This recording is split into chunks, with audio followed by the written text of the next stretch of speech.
Setiap kontrak kerja berakhir, perusahaan wajib memberikan uang kompensasi kepada pekerjanya. Jika tidak, kirimkan video ini ke bos Anda karena usahanya bisa dibekukan pemerintah. Nah, sebelum kita mulai pembahasannya, yang belum subscribe atau follow akun Hubungan Industrial di YouTube, Instagram, Snack Video, dan TikTok, buruan subscribe deh. Gratis kok. Satu lagi, bagikan video ini ke teman-teman Anda agar kita dapat berbagi hal-hal yang bermanfaat untuk orang lain.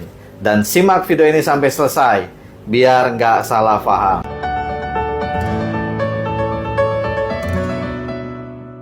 Setelah berlakunya Undang-Undang Cipta Kerja, pemerintah menerbitkan Peraturan Pemerintah Nomor 35 Tahun 2021.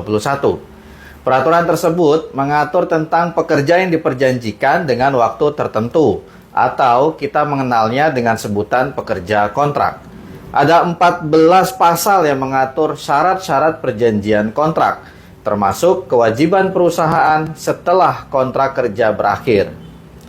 Sebelum peraturan ini diberlakukan, pekerja yang tidak lagi dipekerjakan karena kontraknya sudah habis, tidak diberikan uang atau imbalan dalam bentuk apapun. Berbeda dengan peraturan yang diberlakukan sekarang. Dan bedakan juga ya antara uang pesangon dan uang kompensasi. Kalau uang pesangon diberikan kepada pekerja tetap yang diputuskan hubungan kerjanya kecuali PHK karena alasan pengaduan pekerja yang tidak terbukti, mengundurkan diri, mangkir selama 5 hari atau lebih, melakukan kesalahan yang bersifat mendesak atau ditahan oleh pihak yang berwajib selama 6 bulan atau lebih. Sedangkan uang kompensasi diberikan kepada pekerja kontrak yang perjanjian kontraknya telah berakhir. Misalnya, saya hari ini terakhir bekerja karena perjanjian kontraknya sampai dengan hari ini. Maka hari ini juga perusahaan wajib memberikan uang kompensasi kepada saya. Pengaturan mengenai uang kompensasi diatur dalam pasal 15 dan mengenai besaran uang kompensasi diatur dalam pasal 16 Peraturan Pemerintah Nomor 35 Tahun 2021. Begini kalimatnya. Pengusaha wajib memberikan uang kompensasi kepada pekerja atau buruh yang hubungan kerjanya berdasarkan PKWT atau perjanjian kerja waktu tertentu. Besaran uang kompensasi diberikan sesuai dengan ketentuan sebagai berikut. PKWT selama 12 bulan secara terus-menerus diberikan sebesar 1 bulan upah. PKWT selama 1 bulan atau lebih tetapi kurang dari 12 bulan dihitung secara proporsional dengan perhitungan masa kerja dibagi 12 dikali 1 bulan upah. PKWT selama lebih dari 12 bulan dihitung juga secara proporsional dengan perhitungan masa kerja dibagi 12 dikali 1 bulan upah. Bagaimana jika perusahaan tidak memberikan uang kompensasi setelah kontrak kerja berakhir?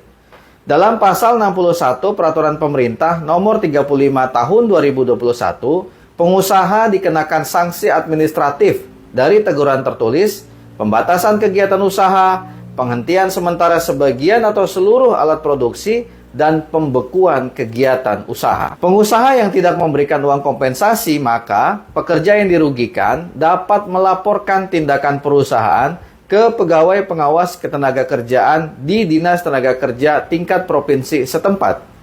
Selanjutnya, pegawai pengawas akan melakukan pemeriksaan ke tempat bekerja Anda. Dan jika terbukti kalau perusahaan tidak memberikan uang kompensasi, maka pegawai pengawas akan menerbitkan nota pemeriksaan.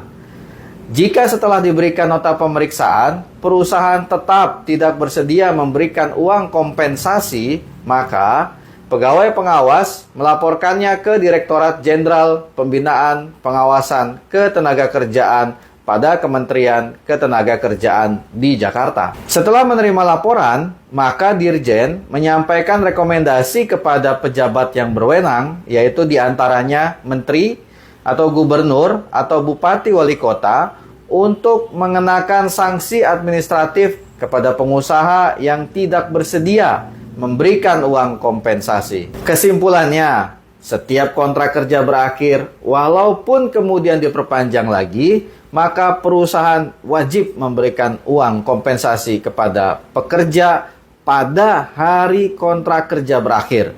Jika tidak diberikan, pekerja berhak melaporkan perusahaannya ke pegawai pengawas ketenagakerjaan untuk diberikan sanksi administratif dari teguran tertulis hingga pembekuan perusahaan.